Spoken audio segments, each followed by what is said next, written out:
Hi, everyone. Thank you for joining us tonight. We may get some more folks and Shirin will let them in, but thank you so much for being here. I am Heather Lazare. I am the founder and director of Northern California Writers Retreat. And tonight is our book journey, but we're doing it a different way than we normally do. Usually we feature one of the writers who have come to our retreat and then gone on to publish a novel, or we feature one of our previous authors in residence who is now publishing a new novel.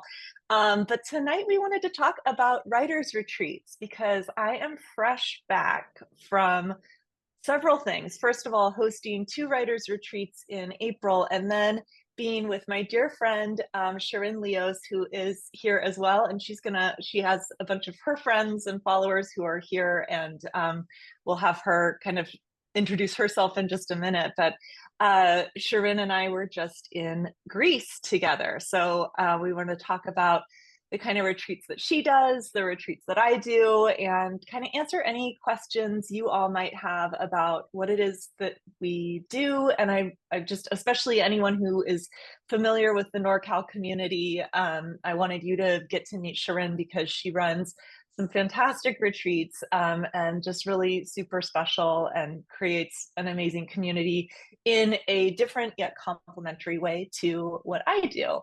So anyway, that's kind of my little spiel for my group. And for those of you who don't know me, it's really nice to meet you. I'm a developmental editor.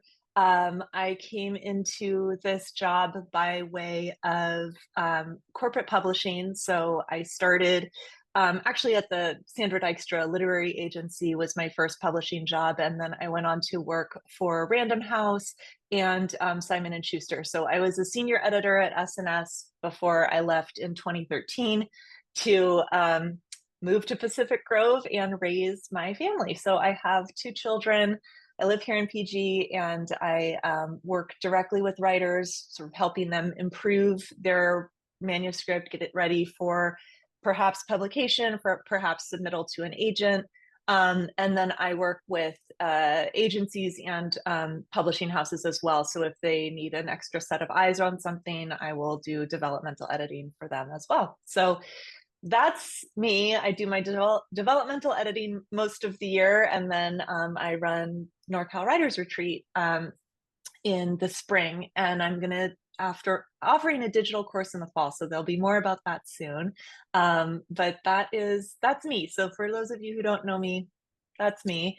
And I want to just toss it over to Shirin now, and she can introduce herself. And for those of you who don't know her, I'm very glad that she's here. Hi everyone. So I'm Shirin Leos, and so half the room knows me and half the room knows Heather. Where I don't do a book talk once a month, but I do some kind of writing life talk once a month. I usually do an interview either with an author or with we've had book marketers come on, we've had dev editors come on, and just like different people that you might encounter in your writing journeys, and just investigating what they do and how they're set up and what the whole industry is like. So I got to know Heather years ago because we actually both had an editing client in common. I'm also a dev editor.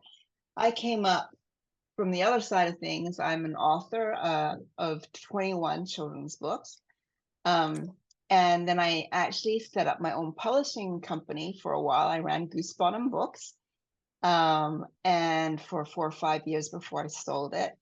And then after that, I started dev editing, and then kind of put together a group of writers, a very loyal band of writers that grew in that we call ourselves the Uninventables. I think that we've tapped out now at about 21, and these are writers that I have personally coached over years. And then it kind of expanded because I was also teaching for Stanford and for the writing salons and what have you. And so some of those writers came into the group, and we called that group the Greater Group. And then out of all of this, I started running writing retreats, which I do, well, now I'm going to say I do it 4 times a year because last year I did it 6 times and my husband nearly left me. about four writing retreats a year.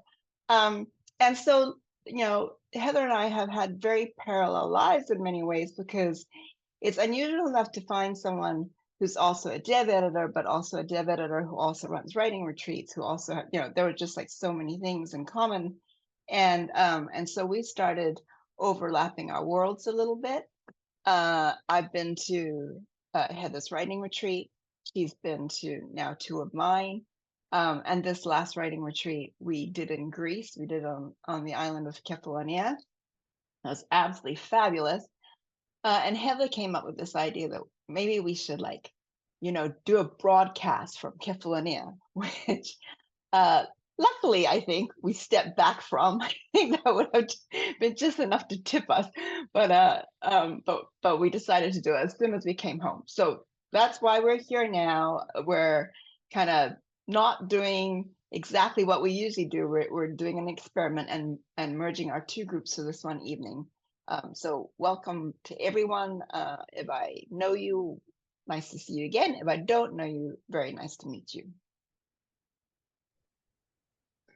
Wonderful. So, I mean, I feel like because we are freshly back from Greece and from this amazing trip, I think it would be super fun, Shirin, if you could share with us I'd love for you to sort of talk about like, how did you come about finding this property or deciding to do this here? And then I know showing photos of where we were would be pretty fantastic. And kind of talking to people about what it's like to join one of these would be fantastic. Okay, sure. I will. I'm gonna not bore you guys with too many travel photos, I promise. But just to kind of set the scene, as Heather said, and because we're so excited about it because we had such a good time. Here's a quick glimpse at. Here is a quick glimpse. I hope everyone can see that at our trip in Kefalonia. So. This was an unusual retreat because this retreat was very, very heavy in the old guard and the uninventables. So I even printed out a little sign. We have a slogan. We developed this logo for ourselves. We're called the Uninventables because as their writing coach, I used to ask my writers all the time to give me uninventable details. So from that uninventable details, we became uninventables. And then we came up with this little slogan, going where no writer has gone before, just a little tongue in cheek. So seeing as we were in Fiscardo, which is on the island of Kefalonia, we printed out this sign. And on our first evening, all got behind it and did a group selfie. And you can see Heather here with her mouth open in amazement at how beautiful Greece is. So I think one thing that characterizes, we're saying that Heather and I do quite different retreats, and hers, from my experience of them, are really very very well structured learning opportunities, right? Almost, in my mind, almost like a little mini writers conference. My retreats are very different because they focus much more on writing time. And so what I usually do is I find a fabulous house. I have this knack both in my private life and in my profession of finding really great places. It's just like one of my secret powers. And this house I found in 2016.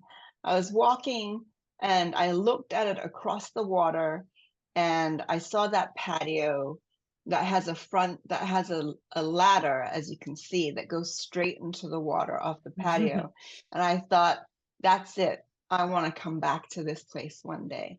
And in 2016, it was impossible to get in because the same people would come back year on year and take the same, book the same slot a year in advance. So it was really hard. So as soon as COVID let up, I got this great idea that, maybe now that's disrupted this flow and I can squeeze myself back in there. And it wasn't quite as easy as that, but I did get it. So we booked out pretty much the whole house.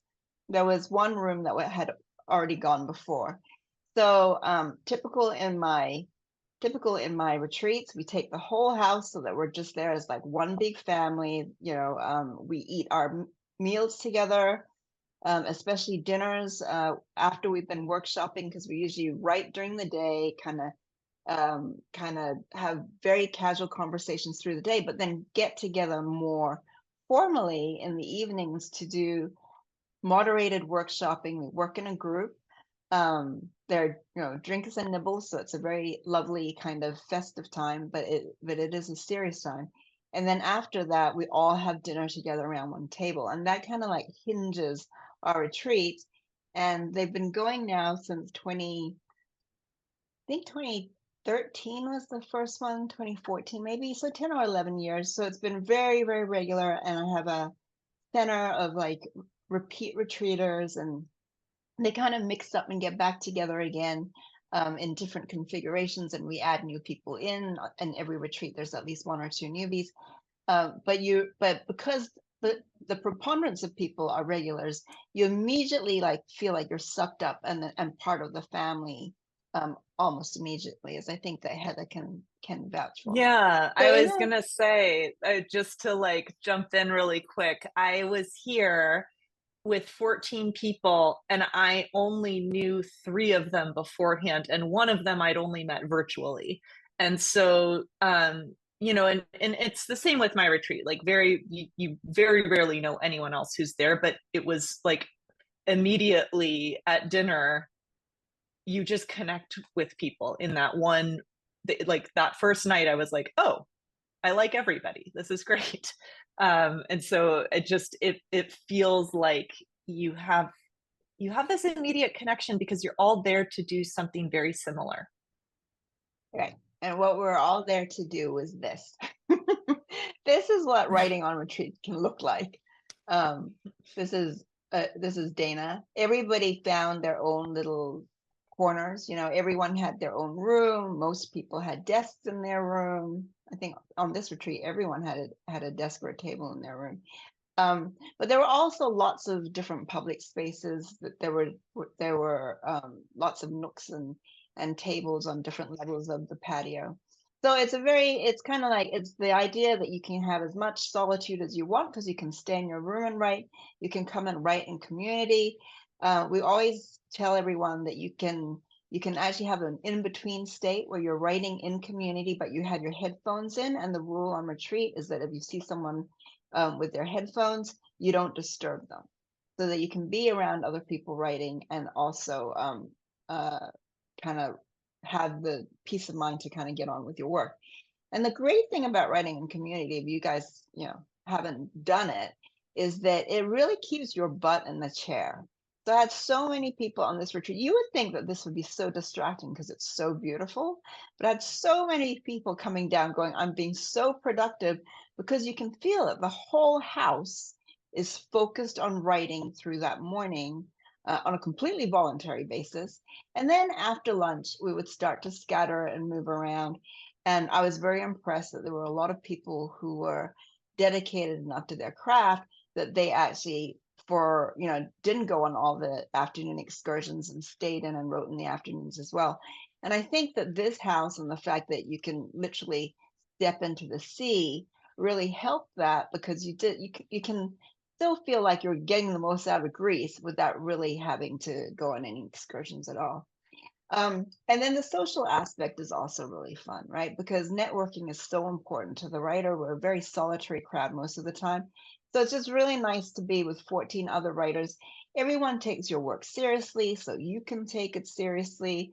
Not feel any embarrassment in saying, I want to have like the next Booker Prize winner, or I want, a Netflix series, or I want, to be on the big screen. And the networking, like I said, is great. I think in this group of 14, we had 5 professional deb editors with us. So you can imagine the quality of the critiquing that happened every evening. And we had published authors with us. We have agented authors but not yet published authors with us. And then we had aspiring authors with us. So we had the full mix. And as you can see from how happy and comfortable everyone is with everyone, There's like no snobbery at all. Everyone's just there, rubbing shoulders together. So that in 5 pictures was our Kefalonia retreat. which was amazing. um, Thank you for sharing all of those. Does anyone have any questions about this so far? I mean, I figured we'll open it to questions later, but so far, any thoughts or questions you want to ask? You can use your raise hand Oh, little I was thing at the gonna, I'm bottom. looking for Oh it, yeah, Heather. Emily. Yeah, oh, it's okay. It's I'm okay. looking Go for a ahead. raised hand. Perfect. So, Shirin, maybe you could just talk about, because I know you said you have a lot of repeat alums coming back every year, and I know you do 4 of these, but like if a newbie was interested in attending, do you recommend um like giving your, like, say it might take you a few times to like keep reapplying, or just could you touch on that and how many open spots you typically have available or things like that? So the easiest way to do it is that on my website, on my events page where I actually list my retreats, so you can scroll through and look at past retreats and everything as well. There's a place where you can actually register for notifications if a room comes up.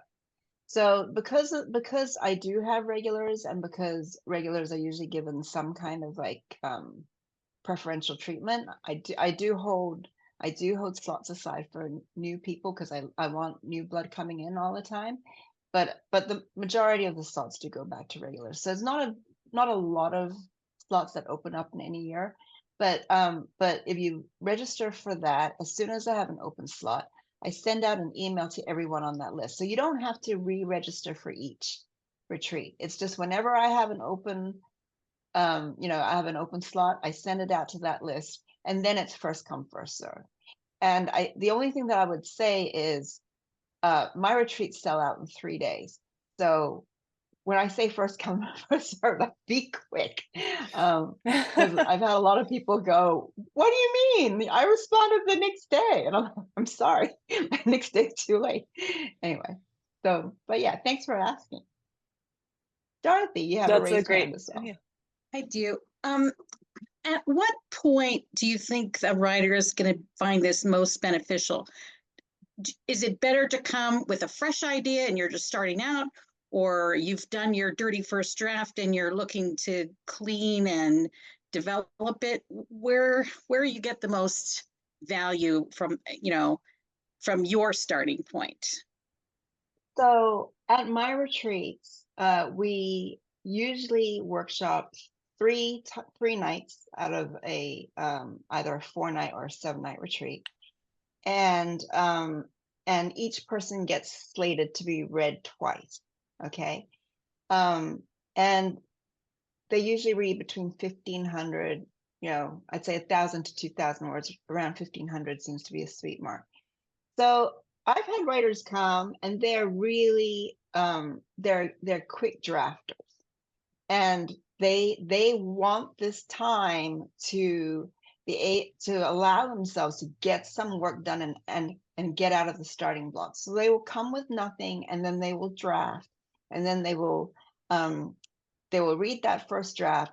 They'll get the comments, they'll go away, they'll work on those comments, maybe take it further and give us the next 1,500 words, or maybe go back and re-solidify, especially short story writers will do that, re-solidify that work. So you could, in theory, come with absolutely nothing, but then you kind of need to be confident that you can generate that kind of work to make the most out of the critique groups, right? So most people actually come when they have something that they would like to share and get some feedback on. That could be it could be like a sloppy first draft. It could be there have been times when we're not even looking at a draft, when we're looking at a synopsis, or some writers trying to kind of just bounce their premise out there and see what's taking. And we have times where it's like we're beyond the dev edit even. It's in 2 weeks it's going out to the agent, and there are just a couple of points where we're not quite sure, and we want feedback on those, like those kind of critical tipping points in a piece of work.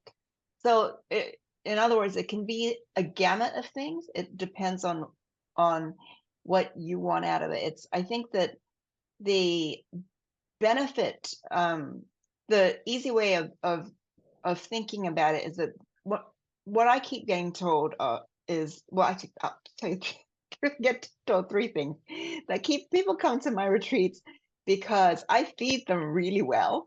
So I've been told that they come for Very the important. food.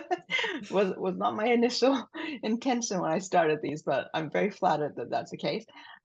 They come also because it's the most productive days of the year, because it really is a really good environment for getting a lot of work done. And they come for the level of the critiques, because the base group of, say this was a 14-man retreat, 5 were editors, there are a couple of aspiring writers in there. The bulk of those writers in any retreat, though, have been with me for years and years and have been on retreat for years and years. And there's like they're very good critiquers. One thing that I'm very proud of my writers about is that they're very good critiquers. I once was at a writers conference where a bunch of my writers got into the master class, and the master class teacher came to me and said, Shirin, I can pick all your writers not by how well they write, but how well they critique. So to make the most of my retreats, you really want to come armed to make the best use of this very succinct and very insightful and very precise feedback. Thank you. Thank you for asking. But Heather, I was wondering, now that I've talked about what my gig is like, would you like to tell my half of the room what you do that's different? Absolutely. And my half of the room will understand and can elaborate further if I've forgotten anything. But so my retreats differ in simply the fact that it's more people, and it's also juried. So I take on 18 writers, and in order to come, you need to send in 20 pages. So I'm always reading a cover letter and 20 pages just of literally like a lot of submissions. I get far more submissions than places that I have, which is why this past year I turned it into 2 retreats. And next year it's going to be 3 retreats, which is very exciting. And so we're sort of like, I'm looking for writers that are of a very similar place in their writing. And so like with Shirin, you could come with nothing, but with me, you have to come with something, because you're submitting pages even before the retreat begins. After you've been accepted, you will be submitting pages for workshopping prior to the retreat. So I tend to think that if you are if it's a short story, it can be a complete short story or 2 short stories or something like that. But if it's a novel, I tend to think like if you're at least 20,000 words in, you're going to be better set up, because you're going to be there's a lot that you're going to get out of the experience, but you can't come in cold. You really have to be further along in your work. So for me, you're submitting those pages. My retreats take place in March and April, and so I take submissions up until November, early November, and then I take all of November to read the submissions that I have. And so by early December, I know who's coming. I send out my acceptance letters, and so by December whether you're coming, and then January, February, March, we're sort of like, okay, getting your workshop pages together, sharing your workshop pages ahead of time.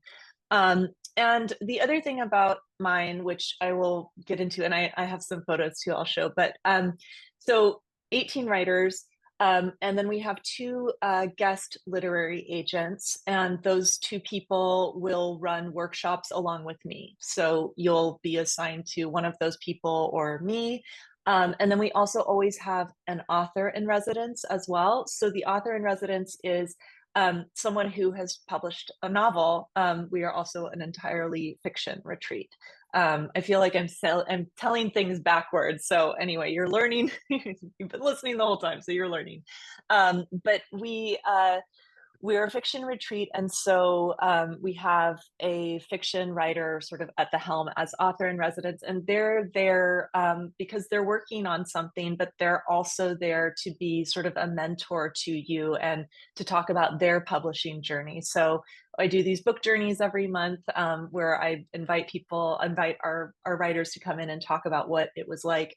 But so much of what I'm doing is kind of helping educate writers about the publishing business, because it is all good and fine to write a novel, but to understand what an agent actually wants and what they are expecting and what you can expect from a publishing house, all of that I think is really valuable. And it's so important to come into this business armed with that information. And so having come from corporate publishing, I have a lot of that knowledge myself. And then, of course, I have the guest literary agents that are there, and then the author in residence who's also going to help elaborate. So I think that's like a good sort of overview. But I also was going to share with you my screen here. Okay, Shirin shared photos of people writing at her Grecian retreat, and here I am in Kefalonia. I'm obsessed with this portable keyboard and this setup of this is my favorite thing. It was so comfortable to write this way. And I had a balcony and it was really beautiful. So this has nothing to do with my retreat. This is just a callback to Shirin's retreat and how awesome it was. So my retreat is Northern California Writers Retreat, and we do our retreat in Carmel Valley, California, which is super beautiful and one of my favorite places in the world. I grew up walking distance from this retreat, so I know this area extremely well. We had Zakiya Dalila Harris there. She wrote The Other Black Girl. She was there in April for our first session this year, and this is our group. And Cindy's in this photo. She was also in Greece. She was actually my roommate in Greece, the woman all the way on the right. And we see some other faces in this photo that are on this call. So this is our main center where we, over lunch, listen to one of our guest literary agents speak. So the way it's organized is we have workshopping in the mornings for the first 2 mornings, and then at lunch, we listen to one of our guest agents talk about their what they want as a literary agent, and sort of just allow the whole group to have moments to ask questions of them while also sharing their experience. And then, so 2 of the lunches, we have the 2 literary agents speaking, and on the 3rd lunch, I speak and I sort of talk about my role as a developmental editor and what that means. So this is the lovely spot where we sit and have lunch. This is also a really nice area where people will work during the day, bring their laptops in here and set up. We have a field trip on our first day together where we walk from our spot at Hidden Valley Institute of the Arts. We're able to walk, it's about a 12-15 minute walk to our local bookstore, Olivia and Daisy. And this is Zakiya in the main chair here with everyone sort of surrounding and listening to her while she's talking about her book journey. So she's talking about what it was to publish The Other Black Girl, and that was made into a Hulu series, and like what all of that was like. And so it's really special to get to do it at a bookstore, and our local bookstore is very grateful that I bring 20 people to 20 writers to come and not only listen but also spend some time book browsing. Oops. This is Chloe Benjamin. She was our other author in residence this past year. She wrote The Immortalists, and she is hard at work on novel number 3, which she would not say anything about, but we were all very curious. And that book is about to be delivered. So she's lovely, and it was really fun to have her. And it just is so great to support this community bookstore and also have this moment having our writers get to be there. And she, of course, like signed a bunch of copies for the bookstore as well. This is just a beautiful view of the Santa Lucia Mountains. This is our location. The other side of those mountains is heading down to Big Sur. So this is Carmel Valley. We're sort of situated right by the Carmel River, and it's just a beautiful situation. The sort of building that you see here is the theater, and if I didn't put the photos right exactly how I wanted them. We also offer massage. So we have a massage therapist who comes, and we've got that all set up. It's a added fee, but it's something that if you wanted to do that, that is available in the afternoons. We also offer yoga. I don't have a photo of that here, but we do have yoga. And then Rick is an amazing piano player, and he comes in the afternoons as well. So if you want to, you can come into the theater. It's very beautiful and calm and peaceful, and he plays piano music for us. So for an hour, if you just want to write with live piano music, that is an option. None of that is mandatory, but you are welcome to do it. Here we are. This is Jill Marr is on the left. She's an agent at the Dykstra agency, and Zakia is in the middle, and her agent is Stephanie Delman, who's at Trellis Agency, and she was there with her. So sometimes I'm able to get the author and the agent, and that's always really fun because you get to see this dynamic between the two, and then that's me. And here I am with Chloe, and this is Kelsey. She's holding all the books. She's the owner of Olivia and Daisy, our local bookstore. And this is me and Dauphine. She is my assistant. She is amazing. I would like sing her praises for forever. I'm not sure she's going to be with me going forward. We're like hoping that's possible, but she also like needs to have a life, and this is not a full-time job. So we are, so it's really a pleasure to work with her. And hopefully I will get to do that ongoing, because I do need to work. I need somebody to help me run all of this because it's a lot. But it's a really beautiful location, as I'm sure you can see from the photos. And it's I used to run it in Santa Cruz, so there's definitely people that know it from the Santa Cruz location. That place decided they only wanted to do weddings post-pandemic. So I'm no longer there, but I really love this space at Hidden Valley. It's very simple. The rooms are very simple. But you do have your own room and your own bathroom. That is like my priority, is that everybody gets that space to themselves. So I'm going to stop this share. And I'm just curious did I cover anything? Did I miss anything? And does anyone have any questions? Yes, Elizabeth. Hi there. Hello. I am just curious how the workshopping groups are sort of broken out. Do you determine that obviously ahead of time based on genre, writing level, interest? How does that work out?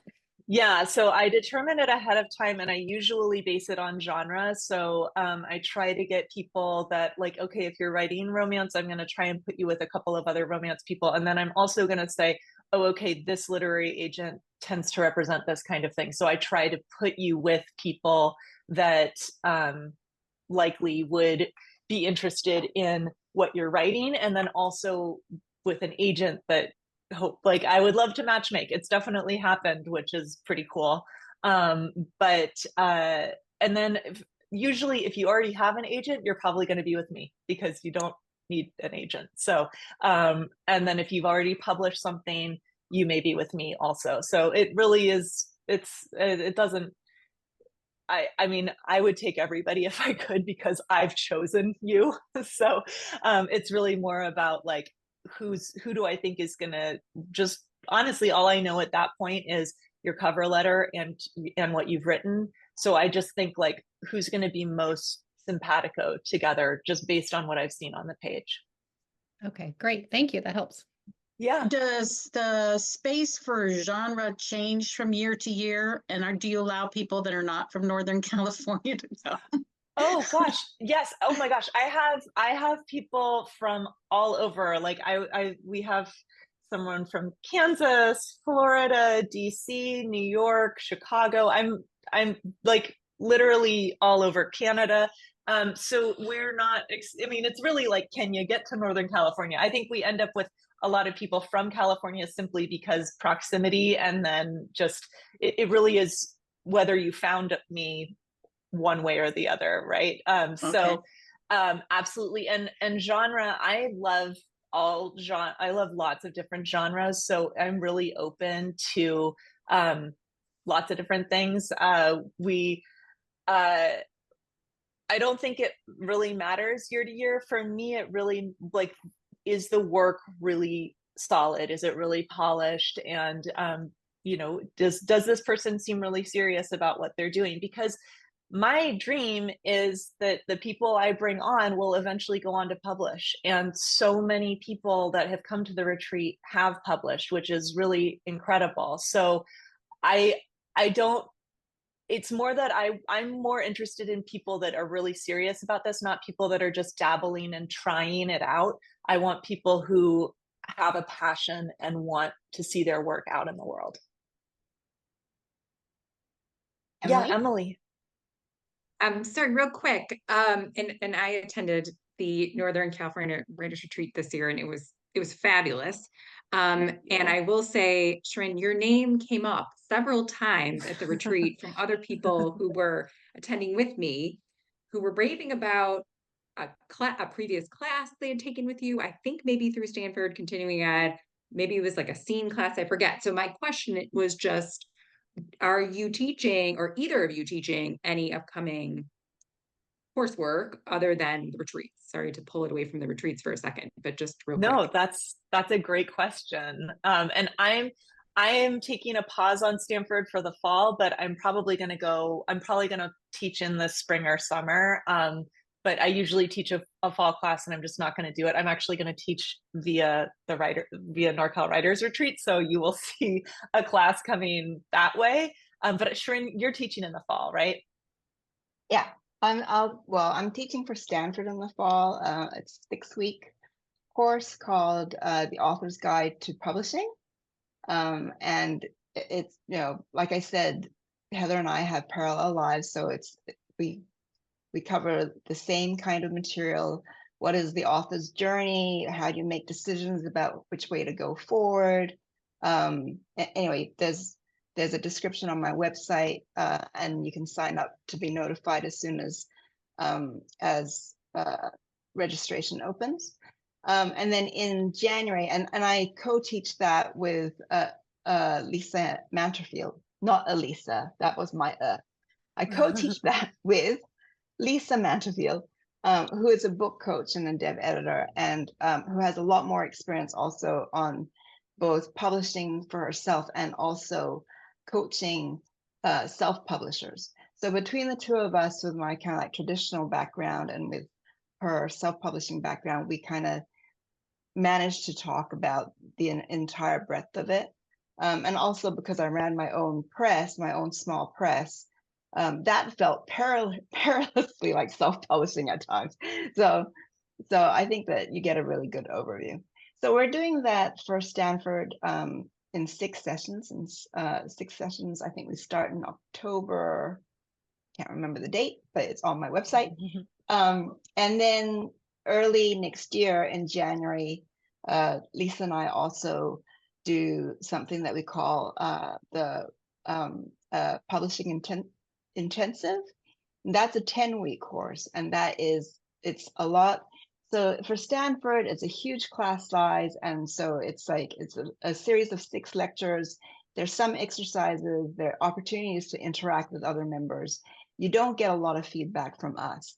The 10-week course, which we run ourselves, much more intensive. You get a lot more hands-on time. We work in breakout groups. I basically take the structure that I've used for years to kind of bring on, and coach writers. I take that away from craft and skills, and I use that structure to teach strategic decision making, how to like envision what you want, how to make those decisions, and then how to go after that. So Yeah, and Lisa is amazing as well. And I don't know if there's anyone here who was with us last year, but Lisa is represented by Melanie Figueroa, who was one of our guest literary agents at the retreat last year. She's at Root Literary. So right, and Lisa's small also publishing world. Yeah, it's a very small publishing world, and Lisa's also I don't want to call her my assistant. She's more like my partner on my retreats. And we teach together often. Yeah, she's great. Okay, so I wanted to just quickly show you the kinds of places that we retreat to. So I thought that the easiest way to do that is give you a glimpse of some of those coming up, and I'm just going to use this format because I'm lazy, which is how I invite people in the first place once I have my invitation list together. So one of the retreat spaces that we use is we call Stone River, and you can see it's like a French-esque mansion in the Sierra foothills out in wine country, out in the eastern wine country. My houses tend to be on the luxurious instead of the simple side. Lots and lots of little nooks and crannies to write in. I choose properties that have usually like more than this house, for example, has 2 living rooms, 2 dining rooms, 3 or 4 outdoor areas, and then a bar, and then the area near the pool, and the bedrooms are comfortable, to say the least. So so that's one. This is, and Lita will recognize this. This is a favorite that we've been going to since 2013, and they're the Lightkeepers houses out in Point Cabrillo. So it's just fantastic. It's on this headland, which is State Park. So after sunset, we have that entire headland all to ourselves when the park closes. It's just the most, my heart lies in the Mendocino coast. I used to live there, as some of you might know. I used to be the ED for the Mendocino Coast Writers Conference. So it's 3 houses. This is the main house that you're looking at here, which is kind of like old world Victorian-y. And then there's a more simple house, which is the assistant lightkeeper's house. And we mushed all the houses together. It's actually 4 houses because they're 2 cottages. Can I point out something that people might find useful about your retreat? You mentioned the rooms are all really nice, but there's like a variety of price points, and like Shirin sends out, you could kind of see as she was scrolling, but like here's what this room has. Like if it has an ensuite, she'll point that out, and then there's maybe if there's a shared room, and there's a variety of price points, and I find that really helpful to know.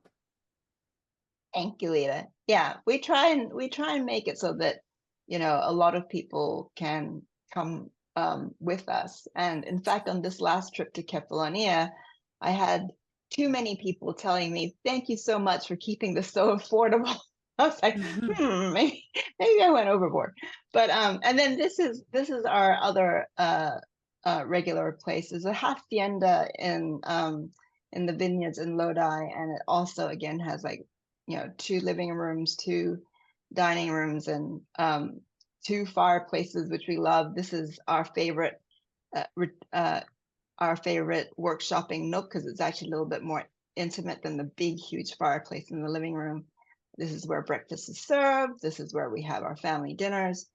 And this was Heather's room when she joined us. You remember this room, it Heather? was really nice. And but you can see that even the more ordinary rooms, very comfortable, little desk, and nice place to write and be in community. So I think that hopefully you get a flavor for how different these retreats can be and still be called writing retreats. And they're, I happen to know on retreat with us in Kefalonia was Amanda Conran, who is a Deb editor and also a bookseller for Book Passage. Book Passage, yeah, Book Passage in Corte Madera. So she is a co-founder of Better Books Marin, which is a writing retreat that's held once a year, and they only focus on MGYA. So if you're into children's lit, they might be great for you. Their format is actually very much like Heather's in that they usually bring an author, like a featured author, and that author's agent, and maybe that author's editor, and then they have it, as Amanda put it to me once, that she set up the whole retreat so that she could get to know these book journeys, as Heather calls them, intimately herself. So it's a really nice way of learning from people who have gone through it before you. And then another retreat organizer that I know is my own sister. She runs writing retreats for the SCBWI. Again, they only deal with children's authors. They're the Society of Book Writers and Illustrators. And they run their retreats. For years, they've been doing it out of Green Gulch, which is the Zen center up in Muir Beach. And now they're broadening out a bit. We used to go to Green Gulch too ourselves, but they've become a bit difficult to handle. So they've kind of broadened out a bit, and they are now in Bishop's Ranch up in Sonoma County.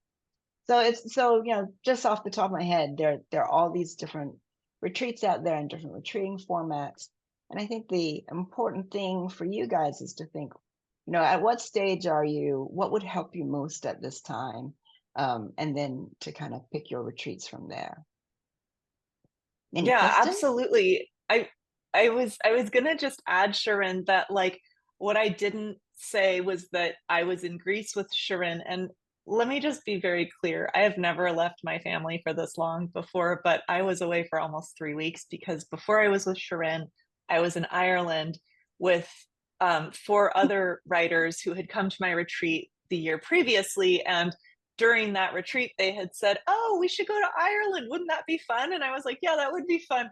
And then I realized that I had agreed to something. And then all of a sudden I was on the emails and I was like, "Oh, I think I'm going to Ireland and Greece." And it was amazing. And I am so grateful for it. But I wanted to just talk for a second about what that looked like, because if you have a group of people that you want to rent an Airbnb with literally anywhere, you can make your own retreat. This is like this can be very DIY. And while we, Shirin and I exist as facilitators of something, if you have several friends or several writers that are really serious about it, and that you guys know that you will actually do the work and not bother each other for hours or chat and gossip. I mean, you're allowed to do those things, of course, but if you are simpatico with a group of folks, getting a place and just saying, "Okay, we're doing this for 3 days and we're being really serious about our work," and you share work in the evenings like Shirin does, or whatever it is you want to do, this is all something that you can put together yourself if you want. So I just wanted to put that out there, that we exist, but you can also do this. Thank you, Sasha. Sasha was just mentioning that Stephanie Dandler, who was an author in residence at my retreat, she has written in her Substack about putting together her own like sort of DIY authors retreat, which is really super helpful. Right. Patty, you have a question? I was just going to say that. Sorry, Shirin. I was just going to say that in terms of parallel lives, when I turned up to Greece, I had also come off 3 retreats. I had just before crazy. But just before getting on the plane to go to Kefalonia, done a retreat at Point Cabrillo.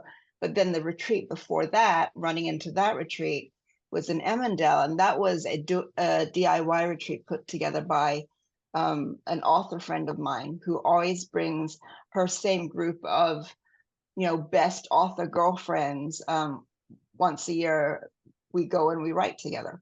So it's just like, it's just writing in community, no matter how you do it, is really, really great. And it's the same thing as writers groups. I mean, I facilitate writers groups, of course. That's why the Uninventables came about.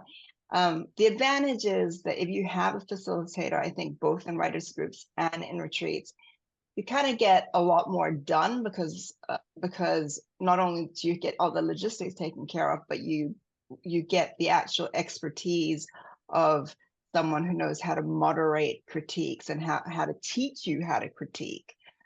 Because that's as new a skill for many writers as the writing itself. So that you have that advantage, but that doesn't mean that writers groups that are not moderated or do-it-yourself retreats that are not moderated aren't also fantastically helpful. And especially as you're further along in your careers and you've had time to cherry pick people who are really kind of like of your standard or slightly higher is actually what you're looking for. They can be very, very useful in their own right. So, Patty, you had a question? Yeah, thank you. I'm having internet problems, so I'm sorry the screen is turned off, and I also had to reboot. Okay. So I apologize. I missed your description, Shirin. But I noticed that you call your events retreats, and I've been to conferences like Napa, and I went to Tin House back when Tin House actually published a journal. And I've also been to a residency. So I'm just wondering how you see your things fitting into that, and why choose the word retreat versus one of these other things. Patty, that is hilarious because this is the question that Shirin has posed to me multiple times. Like, well, isn't it more like a conference what you're doing? And I'm like, no, it's a retreat. So, okay. The reason that I call mine a retreat is because it was actually born during the San Francisco Writers Conference. I co-founded this with a woman named Chelsea Linman, who was a literary agent at the time. And both of us were at the San Francisco Writers Conference, and we were like, this is madness. There's 150 things to do every single second. This is not, this could be right for somebody, but it's like writers need time away. They need time to be with a smaller community and work through. And we're like, wait, that what we're describing is a retreat. And so we kind of like came up with it then, but we were like, okay, well, we want to retreat, but we also want to be able to have guest agents and be able to have an author in residence. And so the reason that I call mine a retreat is because you are in fact retreating. You're going away, you're being with your work, and you're being in a community of other people, and your time isn't pulled between 6 other things. You are working in workshop, you are having lunch, and the afternoon is pretty much yours if you want it. If you want to do yoga, if you want to get a massage, if you want to listen to piano music, you're welcome to it. Otherwise, you can be writing, you can go for a walk. So basically, you're not being pulled in a lot of different directions, which I feel like is what a conference can be. And then like with a residency, I look at that as like, you're there for a month at a time. Like it's usually a larger chunk of time. But that's how I interpret it. What Shirin is doing is probably more closely related to the word retreat, but frankly, I really like the word retreat. So that is what I'm calling it, and that is that. Thanks. That was super helpful. Thank you. Good. Thanks. Shirin, do you want to add?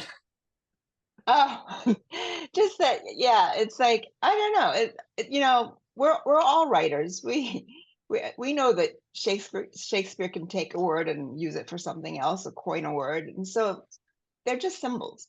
So if you know what Heather's offering and she calls that a retreat, that's fine. And if you know what I'm offering and you call that a retreat, that's fine. They're two slightly different animals. They both, I think, come out of the same place in that I think both Heather and I, in not just in our retreats but in all our work, are really about how do we help writers get their best work out, and have successful careers. And so in my case, I was the executive director for the Mendocino Coast Writers Conference. So I'd had like my experience of running a big thing with lots of things that you can do, and what I thought writers need just as much is just the time to write. And especially, I think it's very hard. I'm really lucky. I have a super supportive husband, and I know that Heather does too, but it's very hard for a lot of writers to find people who value what they're trying to do until it's proven, right? You often hear, I had writers who come back and say, well, my husband's like, are you still at that novel? There's like this kind of sense that you have to justify that you're a writer by being published or something. And I really believe that actually is not the case, that I'm a bit idealistic about that. So I think that for writers to really blossom, they need communities of other writers who understand how hard it is and how worthy it is, and that this is a great aspiration, and you should be proud to say that you're on the same novel for your 11th year, which is, I think, what I'm saying right about now.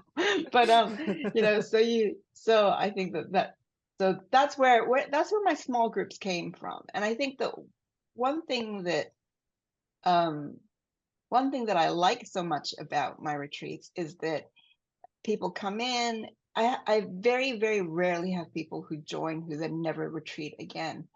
So people come in, they come back, that community grows, it gets like, more closely knitted together, and it's just another way. I have several ways, but it's just another way of knitting a community of writers together. And bit by bit, they're self-selecting, different people fall off, and you get a very like-minded group. As Heather says, you get a group who are serious about their craft, who do want to be published, and who take the work seriously, right? So it's a certain set of writers that you end up with. Teresa. Okay. By the way, one last Teresa, question. I know. Yeah. I noticed that when you sent in your form, the little joke that you put in when you typed, I'm not a robot. I thought that was very funny. Anyway, I just wanted you to know it was noticed. I can't help myself. And this is also kind of comical because I have organized some bird watching things before, and bird watching is really actually bird listening much of the time. So I think the writing retreat it's kind of the same thing, and like you said, the kind of support to be with people who know what it's like to keep at it is like, I'm very spatially sensitive, so I think I would benefit the second time on the retreat far better than the first, because I would know kind of what's happening, but to just be with the community. Anyway, thank you for this. It's been wonderful. Thank you. Can I just give a quick anecdote because you said bird watching? So speaking of conferences, I was once at a conference wherein I was slated to speak about developmental editing, and I showed up, and only to realize that there was also something else happening at the exact same time that I was speaking, which of course would happen because it's a conference. And you could either come and hear me speak, or you could go bird watching with Jonathan Franzen. It was relatively well attended. I were like 12 people listening to me, but I think most people were bird watching with Jonathan Franzen. So anyway, there's your anecdote about bird watching. They were bird listening with Jonathan. Bird listening. Yeah.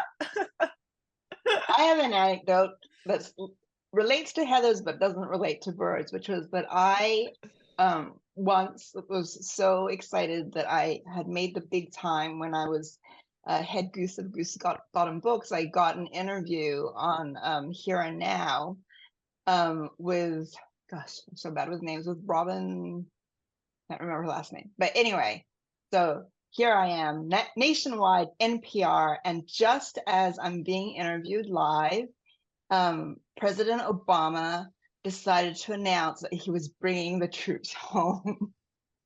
And across America, they cut away, except for some stations. So I had a lot of friends going, I heard the first part of your sentence, but then it cut to, and now an announcement from President Obama. Oh boy. Yeah. Anyway, Best laid yeah, you just plans of never mice know. and men. Right, exactly. So anything Well, else? No more questions? Well, thank I you, don't think Heather, so. for this worthy experiment. It was a lot of fun. Thank you, Shirin. Thank you for convincing me that doing it from Greece was not a good idea. Guys, we were gonna do it at like, I don't know, like 3 in the morning. It was a bad idea. It was the time difference was not gonna work. So I'm glad we're home now. So thank you, Shirin. I'm so grateful. And thank you everyone for logging on. It was wonderful to have you participate. I love the questions and I hope you learned some things. And hope Have a to great see night. you at a retreat in the future. Yes, Bye. yes, please. Bye.